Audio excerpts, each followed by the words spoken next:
All right, what's up with it, family? Back with another installment of Real Talk. Today we're gonna be talking about police brutality. And today of course, you got me, Brother Mike D. John Ray, just follow you. You did. Brother Cecil Prophet, follow you. You did. And we got a guest today. Eric Cruz. Just Eric Cruz. Just Eric Cruz. Independent, no affiliation. Yeah. There you go. But today, man, we're gonna talk about police brutality. It's a real topic that's been plaguing our community for a while. So we're gonna go ahead and discuss it, and we're gonna let our brother kick it off. So what you think about this police brutality? I think it was something that, it's always happened. It's always been going on. It just, now in the social media age, we're starting to really see this is really what NWA was rapping about in the early 90s. This is what, was going on in the 60s with, the 70s with the Fights and the Panthers and all these different types of groups. So we just really starting to see it for what it really is.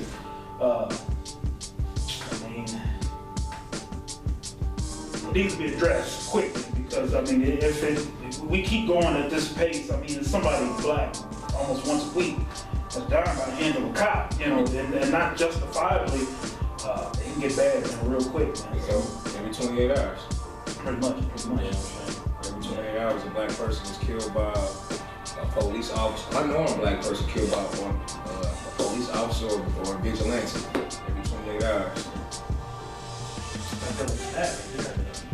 One thing I have been researching though is, they try to pull numbers, and we know numbers can lie. They always say men lie, women lie, but numbers, yeah, they do. Yeah. The numbers can lie, and when they talk about white people being shot by police, they bring every instance of a white person being shot versus a black man being shot unarmed. You see how they kind of play with the numbers right there. No, white people, they're getting shot more than you. No, those are armed white people who are being shot, not unarmed black people. So it's just, they try to make it seem like, well, why are y'all complaining when it's only a few of y'all, but then there's like 300 or 400 white people to get in, it's just like... And that's too many. It's one. That's the thing when you go about manipulating numbers. See, when they do that, they go about raw numbers. They be like, there is a certain amount of people in the police, but when they do it with us, especially when we talk about black on black crime, they like to bring up the homicide rate, then they use percentages. But if you go by the percentages, of course,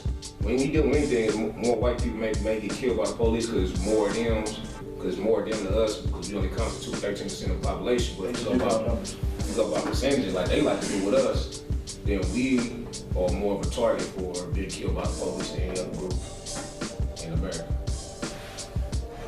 And I like to bring up some, I was reading this article, it's called The 5 Ugly and Uncanny Parallels Between Lynchings and Police Killings in America.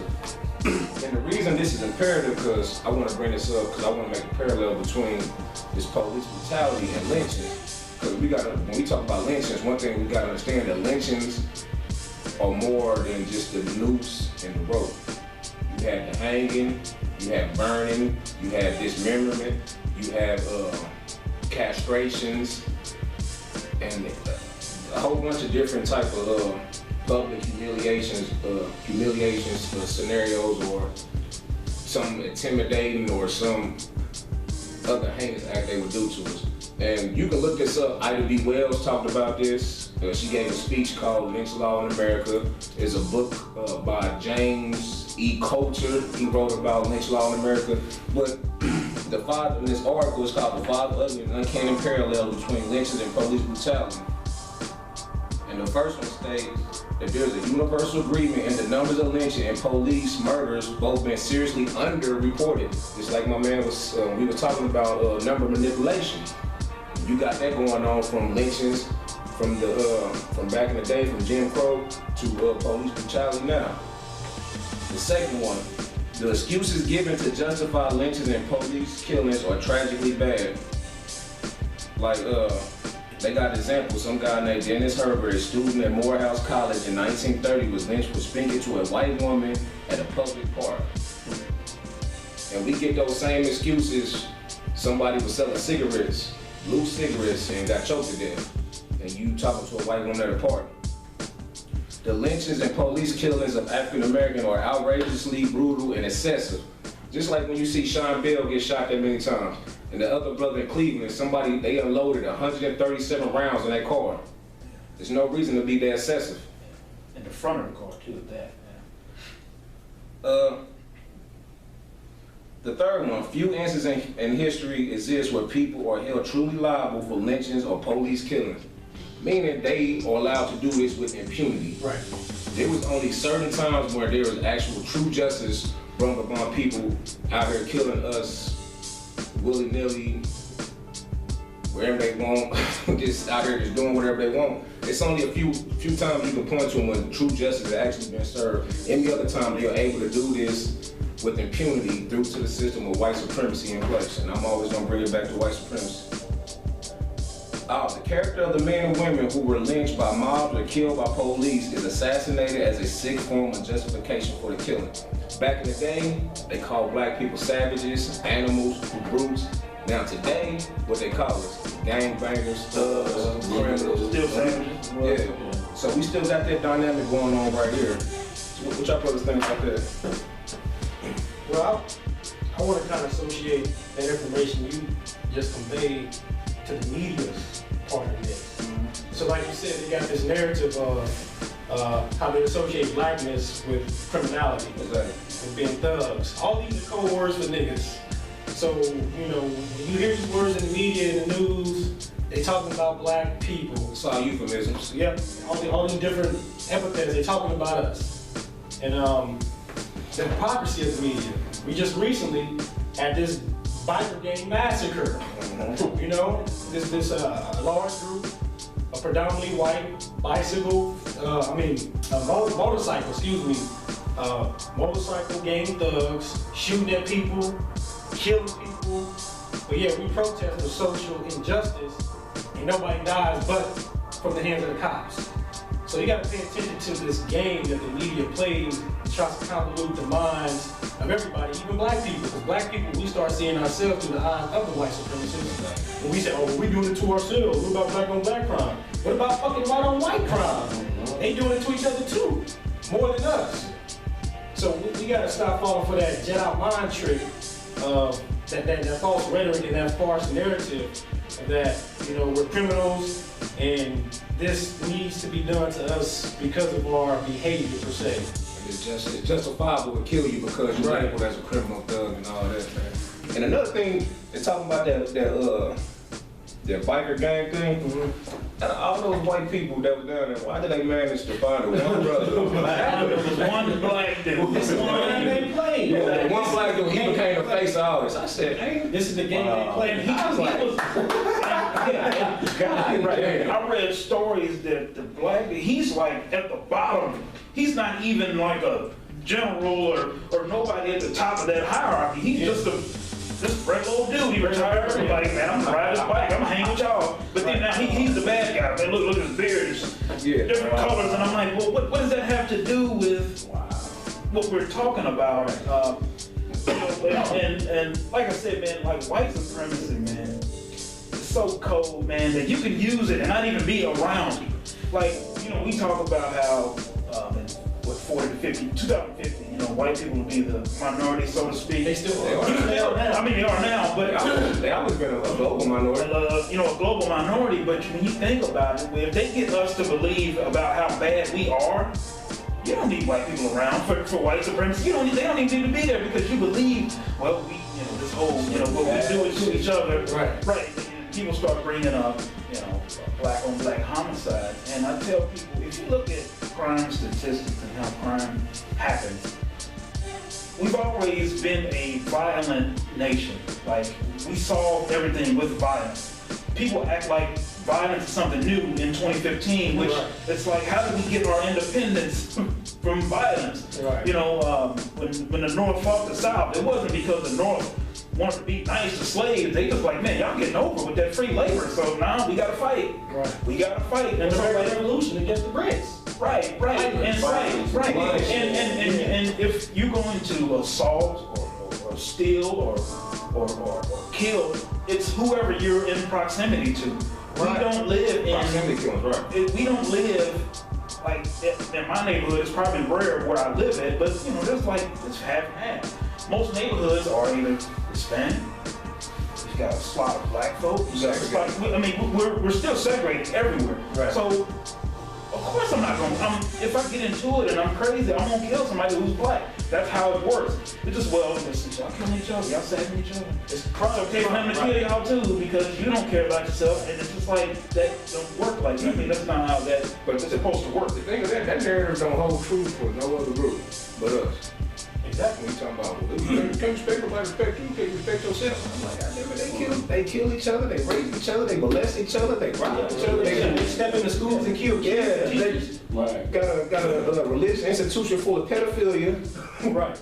I'm just saying That's real. they exhibit the same incongruous behavior as we do, but when it comes to us, It sticks to us. yeah, you can't respect nobody, respect us, you respect yourself. Right. They do the same thing at the same clip, or sometimes higher than what we doing, but yet they respect it. And just think about this logically.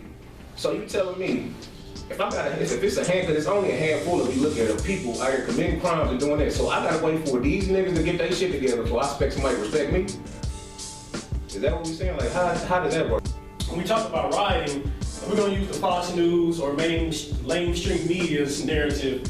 When we talk about rioting, we're burning up our communities, we're damaging our neighborhoods, and first of all, we don't own anything there. So, and then the news wants to put out there that even the locally owned businesses that are in these neighborhoods are being destroyed. That's not true. Local businesses are being protected by the community, and they are not getting harmed. It's your CVS's and your Quick Trips that are getting harmed. My brother said that on CNN. He was like, nah, they been about my business. That's what I'm saying. But let the news tell it, every business within that proximity is getting damaged, when it's not true. So why do we riot? Hyperbole. Or why do we protest? Because of social injustice, because of a person of color being murdered by a police officer. But it's not even that, like, well, people, That's an example. I mean, I know, it's not even that, like, people just think like a black person get killed, he go out and turn up.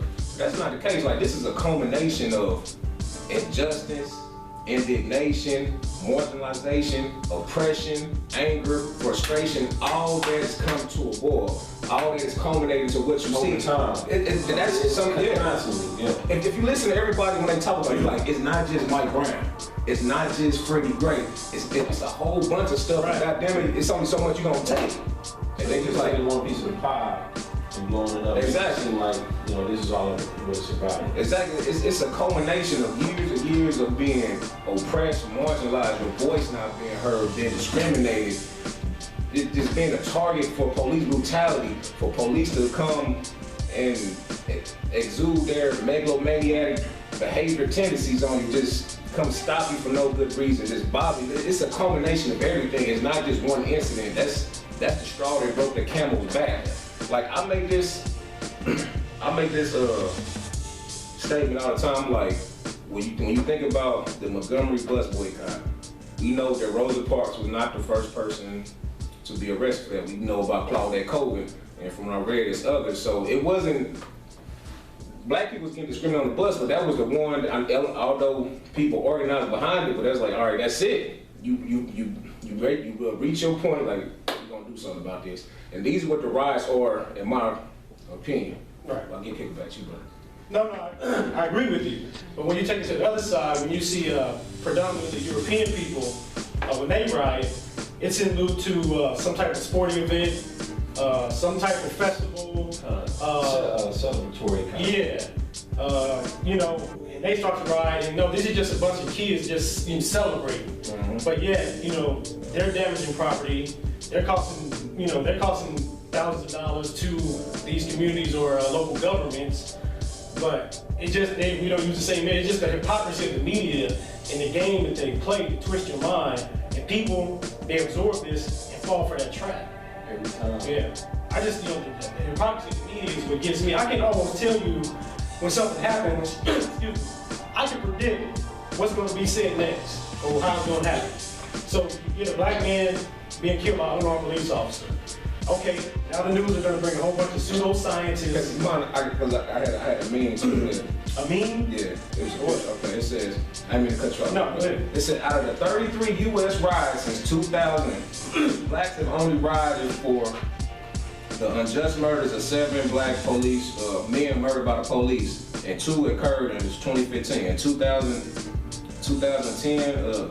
there was a riot for Elian Gonzalez, 2000, Puerto Rican Day, 2001, Timothy Thomas, 2003, Terrence Shern, 2003, Miami FIDA protest, 2005, Neo-Nazi March, 2006, St. Bernard Punk, whatever the fuck that is, 2007, LA May Day, 2008, Cedar Fest, 2008. These are black or white people?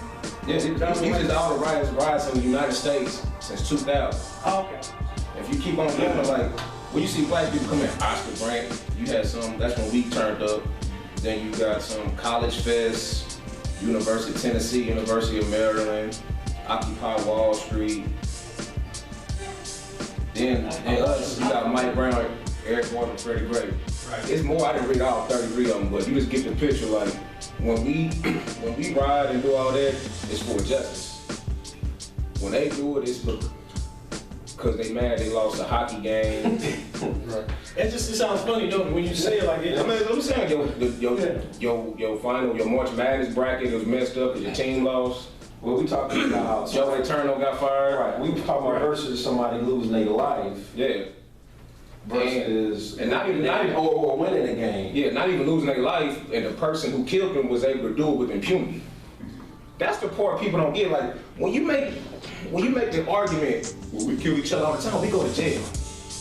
If I kill this brother right here, I'm going to jail. They kill these brothers, and then they able to take a 2-week vacation, paid vacation. They may or may not get a trial brought to them. They may or may not get indicted. They may or may not go to a grand jury. More than times not. And then if they do, they get off. They're able to kill with impunity. That's the problem. The system at play that allows them to kill us with impunity is the problem. It's the murder itself is a problem too, but it's the reason that you're able to do it with impunity. We are dealing with systematic white supremacy, systematic racism, and that's the problem. Some people, like some of us look at the trees and just see the trees, and some of us look at the trees and see a forest. That's what we got to do. We got to get out this parochial thinking, like, well, we kill each other every day. Not the point. It's the point that your black ass gonna go to jail, but if somebody else do it, they can get off with impunity. And they don't have to be a police officer. They can be just your regular run-of-the-mill white person, George Zimmerman, and you able to get off with impunity. That's the problem. I've had those arguments about people talk about, well, y'all protesting some guy getting killed by the cops in mass numbers. But then, when somebody get killed in your neighborhood, then y'all don't do anything. And I have to tell people, I don't know where you live, but where I grew up off of 24th Street on the east side, there's like 3 different organizations. Every time something happens, there's like Mothers Against Homicide on the east side. So I think that's the name of it. They do something every week. People don't see the coverage of these individual events, but they see the one where everybody is uniting. Of course, it's gonna look like that, because if somebody gets killed in New York, you know what, we should do something in Kansas City before it happens. Of course, we don't all come together on this one issue. We're not divided on homicide within our neighborhood. It's just, if a dude gets killed over here, the people that know him and love him in that neighborhood, they gonna do something for him. I don't know them. You know what I'm saying? But if somebody gets killed in my neighborhood, they don't know me. So we gonna do something for this dude in my area. That's how that works. But people are like, well, y'all don't do anything when y'all kill each other. Like, where are y'all living at? Right. You in your suburbs and watching the news, and you looking, you scrolling your timeline, and listening to these degreed up mofos who don't know math from science, and just sitting there, just That's the thing. Like, it won't work. That's not what's going on. That's totally not what's going on. Whenever this issue comes into public discourse, we always go to ancient cliches and rhetoric. you gonna get upset and do like, yes we do. Like, I bring up the Detroit 300. Go look those brothers up. Those brothers came together. They like, man, we ain't going for this no more. If you kill anybody from our neighborhood, you gonna get dealt with. Like, and we got that here. Like we said, we got, there's another group I ran into called the KCOGs or something like that. Like, we got people, we got organizations out here who are trying to curtail, who are trying to stop, who are trying to do everything to prevent violence from happening. Ad hoc group against crime. Yeah, that's they function. I'm like, we got organizations and groups out here, people dedicated to see progress in our community. So if you start saying that, then my first opinion gonna be you not out in the streets. But that's the thing, a lot of them aren't in the streets, a lot of them are. And when I say streets, I don't mean like Not hanging on the corner, yeah, but. not gangbang. You're not proactive in your community. Yeah, you're still not out there, and you really ain't got your ear to the streets Exactly. to really know exactly what's going on. Let's go beneath the surface real quick, try to simplify the first point of the problem. Who are the police? What is their real goal and objective? And why do they have these goals and objectives? So let's go ahead, John. Who are the police historically? Let's break this down. You know what I'm saying? Who are the police? Why are they here? Why do they do what they do? Well, what I got to say about it is, first of all, I don't use the term police. I use the term law enforcement officer. Okay. Because basically, that's what their job is to do, is to enforce the law. Even if it comes to force, in which we've been seeing. But what law are they trying to protect or enforce? If you were to ask me, racism, white supremacy, I know that's a term we keep on saying all the time, and you know, a lot of people might not know what it means, but I just want to quickly just read the actual definition, the functional definition of racism and white supremacy by Dr. Francis Cress Welsing.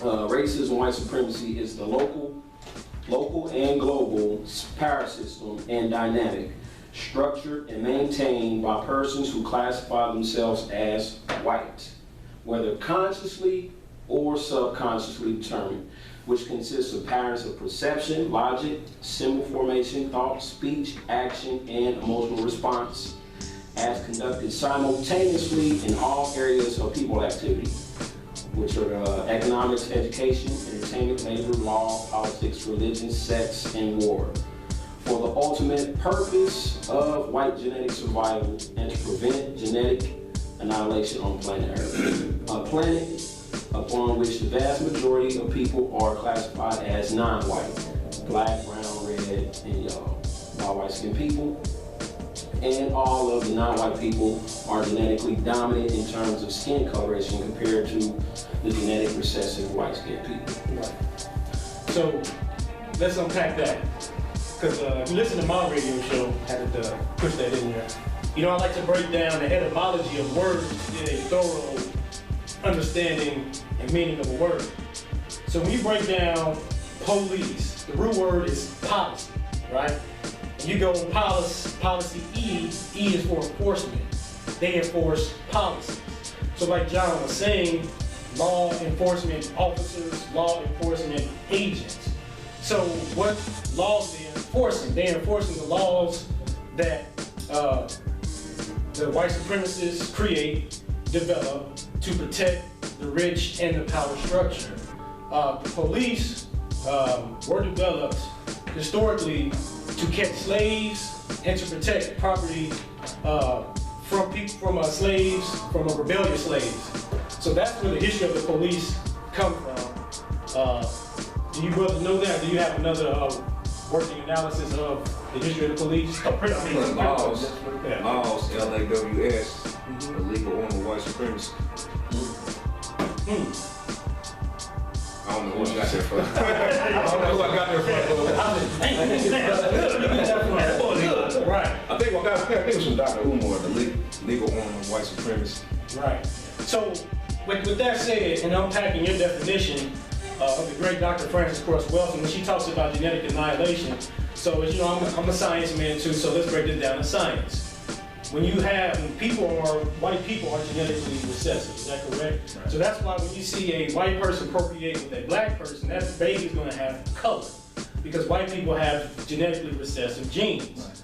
And so with the definition that Francis Cress Welsing has created, they are trying to self-preserve their people, and they're gonna do it in all areas of activity. And break down 9 areas of people into Education, Economics, education. entertainment, Yeah. labor, law, politics, religion, sex, and war. At all, according to Neely Fuller, at all times, all people are engaging in one of those 9 areas of activity at all times of the day. Posted on Facebook where it was a off-duty officer trying to arrest this like teenage girl or something, and I forgot what the reason was for, but the whole everybody in that little neighborhood had came together like, nah, you ain't arresting her, she didn't do nothing. They was pretty much witnessing what was going on, and instead of just standing there with the camera, they intervened. It was like, nah, hold up, man, nah. First of all, you ain't no cop, or if you are, show some some real identification. And secondly, she didn't commit no crime, so they pretty much intervened, stepped in, like, they ain't going down pretty much. So, in my opinion, that's how it should be. Right. We should be a self-policing entity. Yeah, that's what I say. I always thought like self-policing, community policing. And that goes back to having that before you self-policing, you gotta have a code of conduct. Yeah, of course. Because you can, just like, police forces, there's always somebody out there that can just go rogue. It's just like, you know what, you gonna follow, this is how you police. You gonna do this way, it's gonna be one way. It ain't gonna be up to your interpretation, because that's how we get into trouble with these exchanges with cops. And everybody, the law says this, but then they ultimately tell cops, it's kind of up to your interpretation. I may let you go for selling cigarettes in front of the store. I may not let you go for selling cigarettes. You know what I'm saying? So everything is discretionary. It's tricky right in there. You know what I'm saying? So It's discretionary. Unless it's a major crime, unless you kill somebody, crap, you gonna go to jail. But like little traffic stops and all, that's discretionary. If they want to pull you over, if they want to issue a citation, they want to take you to jail. That's all discretionary right there. Because there's been many instances where people been let go, but all right, you got a warrant, get that taken care of, and whatever, or you got to tell like that, get that taken care of, and get that out. All that is up to the officer's discretion. And I'm glad you said that, because when you look at their ability to use their discretion, they are able to use their discretion with white folks. But when it comes to us, we going to jail. Like if you look up the statistics between white people being pulled over, one of the big reasons why black people are in jail disproportionately, other than we are targeted, also has to deal with the fact that both whites and blacks get pulled over equally, but whites get the opportunity to go home. Like if you get caught with a little bag of weed, a little crack rock, some meth, some drug paraphernalia, you might get a slap on the wrist, like, get rid of that, give it to me, go home. Us, then you going to jail. And that's where, if you have a racial bias, that's when it becomes problematic. Right. In your discretionary, in your ability to be to use your discretion. If you're gonna give white privilege over here and take niggas to jail, that's a big issue in itself. Yes. So basically, kind of piggybacking off of what y'all saying, you can break the law, and up to the discretionary, it's a discretionary point of view, you can be let go, or you can suffer damages. Depending on the severity of it. But it seems like usually when black people either go to jail or get hurt or killed by police officers, it's because we hurt their ego. We ain't even got to do nothing to breaking the law. Sometimes we can hurt their ego. If they may say, hey, show me your ID. Being an ugly nigga. I don't have to show you my ID. Oh, you don't? That's the law. I don't have to show you my ID. That's being an ugly nigga and them putting you in your place. Right, because you hurt their ego. Mm-hmm. So now they can use whatever type of minimal type of law to do whatever they want to do to you.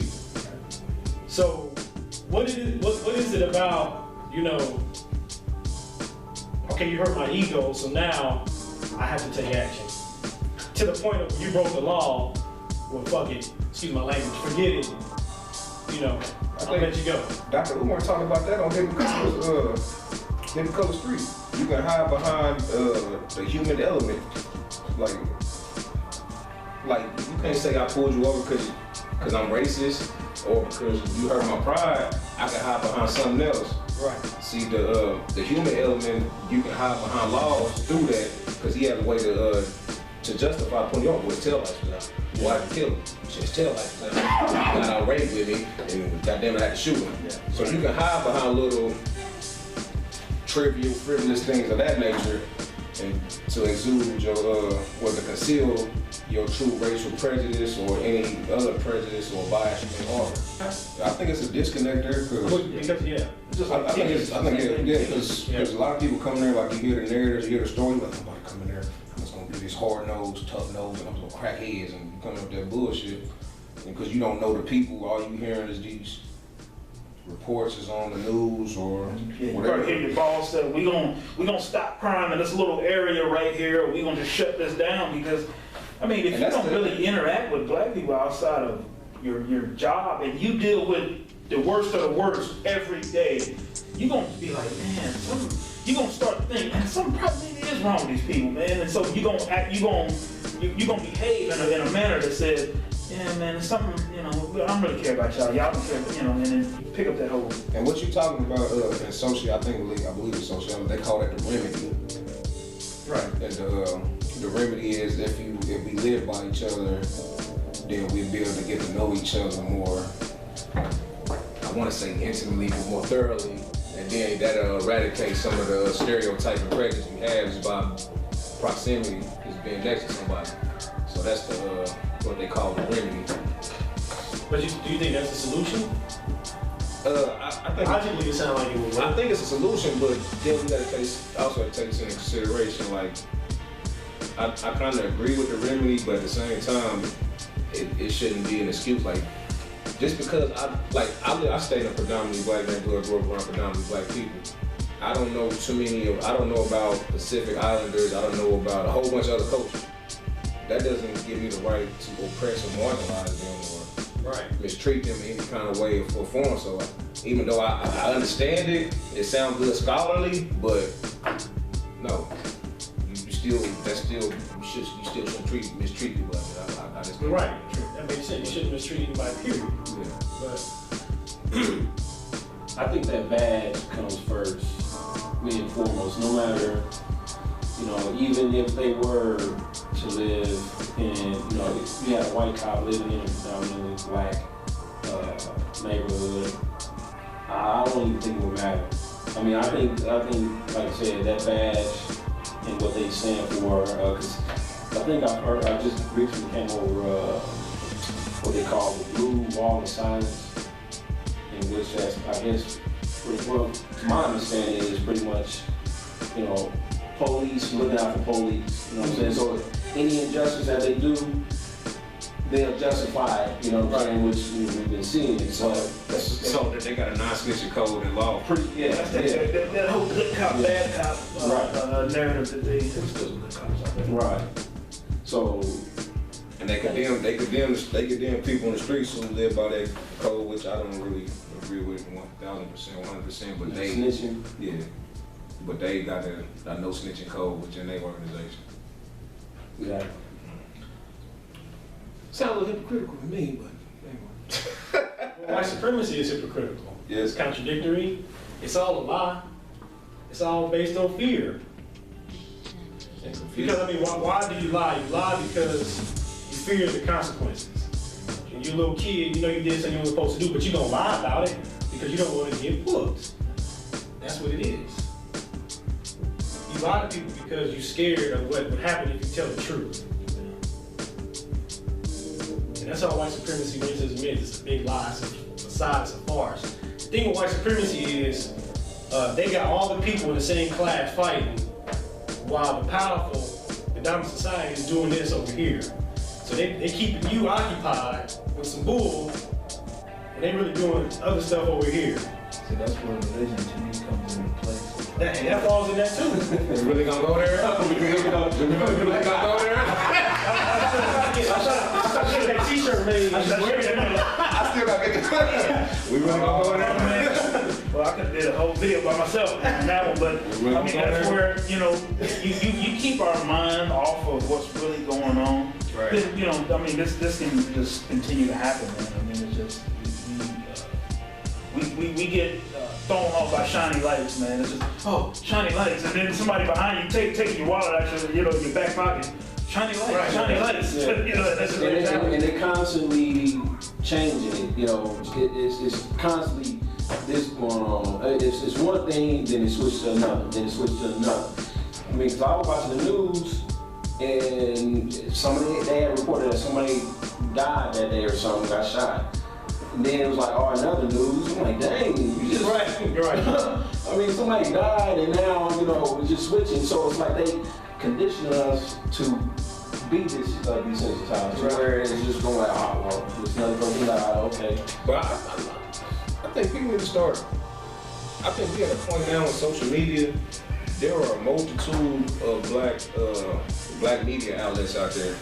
Cause that's where I get all my news from. Right, because we can finally get that balance, or at least get the real perspective. Yeah, like, cause I rarely now, since like, cause I follow a multitude of black news people on Facebook and Twitter, and I watch certain people's shows. Like I watch Tyreek, shout out to Flex. Listen to Zoe Williams. I listen to Dr. Umar. Like we got Jason Black. Like it's a multitude of shows out here that's really putting out the truth and what you need to hear, instead of getting that propagation from the white media. So I would say y'all need to look in and getting some black media, looking at more into black media outlets to get rid of that black. And you'll start calling it out when you see it too. Like, oh, it's propaganda. That's what I'm saying. When you watch the news, like I said earlier, and what you brothers probably can do too, you can predict what's going to happen next. So like, okay, Freddie Gray, we beat his ass, we broke his spine. Okay, well let's see how did he do it. Oh, he was harming himself in the van. I mean the paddy wagon. Yeah. Really? People really believe this. Exactly. And like the whole thing with Mike Brown, he robbed some, he stole some swishers. And what he do? He bullied a store clerk. Wasn't the store supposed to be Quick Trip? No, I don't think it was quick. It was something like a convenient little kind of private owned. Okay, see, I thought it was Quick Trip, and then if anybody knows Quick Trip can look like a little liquor store.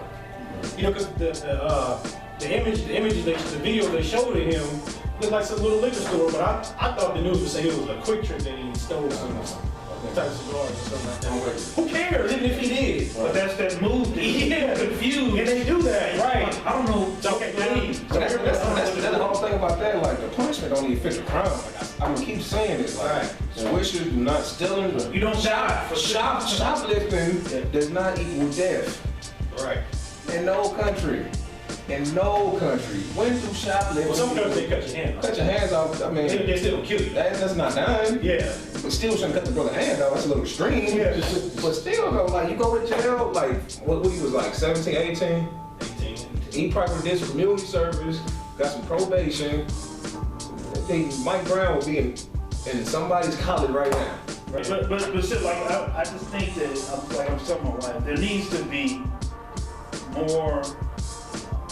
This needs to be more geared towards the kids, man, because man, a lot of these adults, man, 30 and over, they gone, man. I mean, sometimes we gotta really understand that they're it's got them. The white supremacy has got them, and it's eating them alive. And we need to start focusing with y'all's organization. And everybody else, we need to start.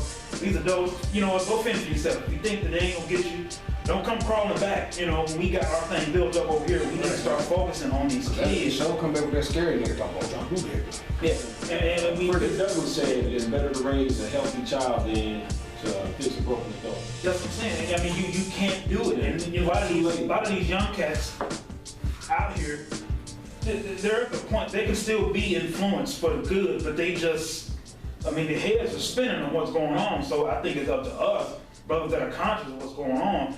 We got to really go after these kids, man. These adults, you got your little cush job, and you live in Blue Springs. You know what? Okay, we'll see. But You said cush job or cushion job? cushion job, man. I was like, damn, they got jobs that say hi. Yeah, I think 2016. I've been at the loop for real. 2016. you. It's my getting high job. Right. Like, I make $9 an hour, so that'd be about $200 a week, and I take that to the dope man and give him drugs. But I mean, we gotta put this emphasis, man, and get on these kids, man, because that's what's coming next, man. Because I mean, these adults, man, like we got 10 folks, man. Me and him even try to talk to, man. It's just like, I mean, it's pointless. It's pointless. Yeah, when you get to We it. take too much energy trying to change an adult who ain't gonna change, and we ignore the kid, and the kid comes up with that same belief, and it's just a cycle. Yeah, I feel that because some older generation, y'all let us down. And I'm hoping my generation ain't the one, the next generation look to and be like, y'all let us down. Like, y'all let us down. Because y'all the ones that really be permeating that. Go along and get along, man. That's Yeah. what it's pretty much. Who you paying, son? Stop listening on that Tupac and Big M Smalls. And you just go on about your business. Don't you say nothing. It's cold around here. It's cold out. Keep your head down. Be quiet. That reminds me, man. I watched the Black Panther movie, and you know the part where they had that first conversation with the cops. They had guns up. Ooh, this was bad. They weren't used to that. Yeah. Because when they was looking, they was like, man, oh, you don't talk back to the cops. You don't say that. Nah. You stay in your place. Don't say nothing. Go along. You know what I'm saying? Go along and get along. But they changed that whole frequency. Like, nah, man, I gotta say so. You know, pig. Yeah. Man, that's the most detrimental behavior or ideology is going on to get along. Like, That's dangerous. yeah, like even though you treat me wrong, you oppressing me. I just ain't gonna say nothing about it because I don't want you to feel uncomfortable. I still want my biscuit with honey and butter. Every now and then. A little milk, something kind of dipped in there because it kind of softens the biscuit. I got a bad tooth right here, so. I want to keep getting that. Man. Yeah, man. I don't know, family. Like, all right, family. That wraps it up. And this has been the end of Real Talk when we talk about police brutality, along with a litany of other things. And we got our brother John Mays, we got our brother Seth P, I'm brother Mike D, and we got our special guest, brother Eric. And family, stay involved with Father U. Check us out on Spreaker /Father U. Listen to the interviews and the health discussions we have on there, and we're gonna have a few more shows on there. And coming up soon, we're gonna have a fundraising barbecue in July, so be on the lookout for that. And also in July, we're gonna have the second annual Fishing with Father U. We're gonna take the babies out fishing. We're gonna buy them fishing poles, and we're gonna take them out to eat after that. So family, support Father U, and also go to our GoFundMe /Father U. Donate a few dollars, 5, 10, 15, 20, 25, 30. 100 would be the deal, 200 would be the shit. But anyway, family, man, there you have it, man. Support Father U. We out of here.